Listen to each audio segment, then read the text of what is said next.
할렐루야. 오늘 말씀은 사도행전 1장 8절 말씀입니다. 오직 성령이 너희에게 임하시면 너희가 권능을 받고 예루살렘과 온 유대와 사마리아의 땅끝까지 이르러 내 증인이 되리라. 이런 말씀입니다. 오늘 말씀의 제목은 오직 성령이라는 이런 제목을 붙여봤습니다. 그런데 이제 우리는 이 세상에 땅끝까지 우리가 가서 또 하나님 말씀의 복음을 전할 수가 있어야 된다는 겁니다. 그래서 내 증인이 되리라 하는 뜻이 뭡니까? 여호와를 완전한 종 예수 그리스도를 통해서 하나님이 정의된 사람으로 또 그것을 밑바탕으로 그 제자를 통해서 그 말씀을 전파하기를 원하신다는 겁니다. 그래서 그런 것처럼 우리는 마지막 때에 사실 우리 주님 말씀을 믿고 산다는 것은 저주라는 겁니다. 하나님 말씀을 보지 않고 그 말씀대로 살지 않는다는 것은 우리가 하나님 앞에 우리 기쁨이 되지 못하게 되고 하나님 앞에 슬픔이 되고 제약이 된다면 우리는 그것을 빨리 주님 말씀을 통해서 돌이켜서 하나님 앞에 나와서 우리가 진실로 잘못된 것을 회개하고 돌이키고 주님의 은혜를 힘입어야 된다는 겁니다. 그래서 하나님 앞에 칭찬받는 믿음의 성도들이 되시고 신앙의 장거리 경주를 우리가 잘 해야 된다는 겁니다. 그래서 우리가 실패할 때도 있고 성의할 때도 있고 넘어질 때도 있고 우리가 자빠라져서 혼자서 일어날 수 없을 때도 있습니다. 그럴 때 우리 하나님이 우리에게 힘이 되어주시고 우리를 일으켜 세우신다는 겁니다. 그래서 우리가 하나님 말씀을 살아가는 데에 정말 우리가 교회에서도 인색하고 마음도 인색하고 생각도 인색하고 물질도 인색하고 모든 것을 쓸 끝에 서지 못하고 인색하게 된다는 것은 하나님께서 기뻐하지 않는다는 겁니다. 당연히 서야 될 때는 서고 또 하나님께서 기뻐하시는 데는 우리가 감당하고 그것을 최선을 위해서 살아야 된다는 겁니다. 그래 우리가 돈을 버는 것을 우리가 쓰기 위해서 우리가 벌지만은 우리 그 돈이 무조건 쓰는 것이 아니라 하나님 앞에 의탁하고 주님 앞에 물어보고 정말 쓸 곳에 쓸 수 있는 또 그렇게 하나님 앞에 온전히 귀한 예물들을 주님 앞에 잘 쓸 수 있는 그런 지혜가 필요하다는 겁니다. 세상에서 어떤 것보다 우리가 귀한 믿음의 보배, 그러한 믿음의 축복을 받아야 된다는 겁니다. 그래서 우리는 예수님을 본받게 되고 주님 말씀을 우리가 본받고 살게 되면요 마귀의 유혹에서 우리가 물리칠 수가 있다는 겁니다. 그래서 우리가 예수님을 잘 믿지 못하고 남을 의심하고 교회도 잘 갔다가 이렇게 하면요 자기 마음에 하나님 예수님의 말씀으로 담대하지 못하고 자꾸 남을 의심하고 나면 우울증에 걸려요. 그리고 정신병이 걸리게 된다는 겁니다. 그래서 우리가 믿음이 떨어지지 않고 승리하려면요 우리가 우리의 삶을 살아갈 때에 우리가 말씀과 믿음으로 거룩하게 되고 주의 말씀으로 우리가 승리할 수 있어야 된다는 겁니다. 그래서 이 땅의 모든 소유가 내 것이 아닙니다.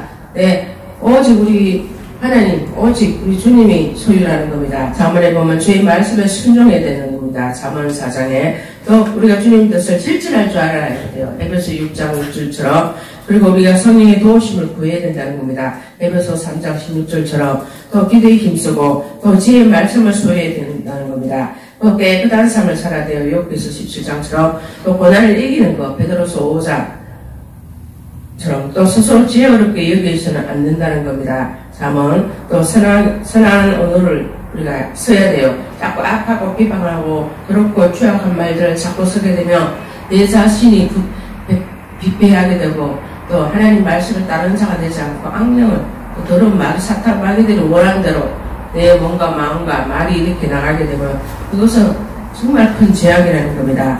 그래서 세상 살면서 하나님에 대한 원망을 해서는 안 돼요. 민수기 11장처럼 우리가 주님의 뜻을 따르면서 우리 마음이 기뻐지고 즐거워지고 감사가 절로 나야 된다는 겁니다. 그래서 우리 분을 내지 않고 또 우리가 하나님 앞에 영적인 또 아주 건강한 상태가 되어야 되겠습니다. 죄악을 다 물리치고 매사에 필요한 만큼 절제할 수 있는 우리의 삶이 되어야 돼요.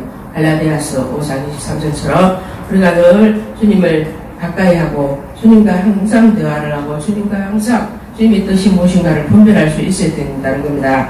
그래야지 우리가 영적인 건강한 이런 거부가 될 수가 있습니다. 그래서 우리가 하나님과 친밀한 관계를 맺고 또 성령으로 충만하고 기도를 통해서 영적인 호흡을 할 수 있어야 된다는 겁니다.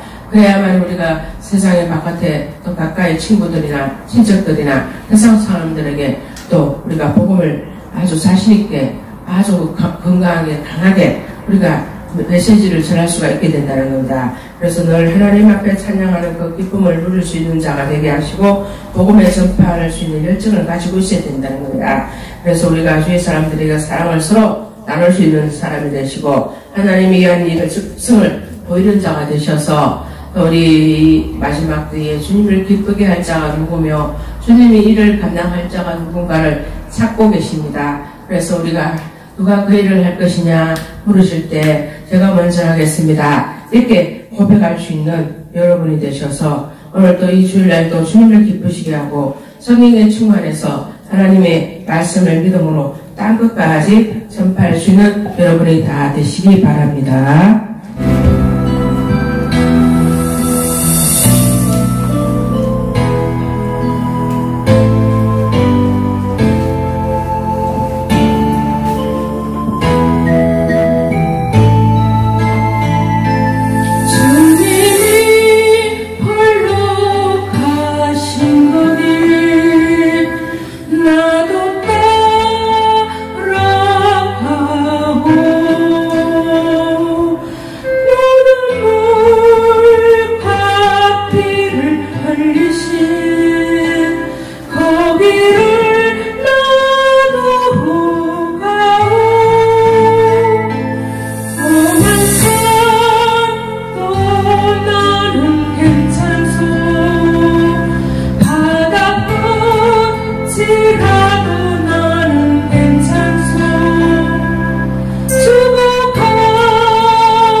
우리가 하나님 말씀에 따라 성령의 충만함을 입고 끝까지 복음을 전하면서 하나님 국가의 교제가 끊어지지 않고 온전히 주님을 기쁘게 하는 우리의 삶이 다 되시기 바랍니다. 오늘도 기쁘고 즐거운 한날이 되셔서 하나님을 기쁘시고 내가 기쁘고 성령의 충만해서 행복해 주시는 우리의 삶들로 바꿔주시니 너무나 감사합니다.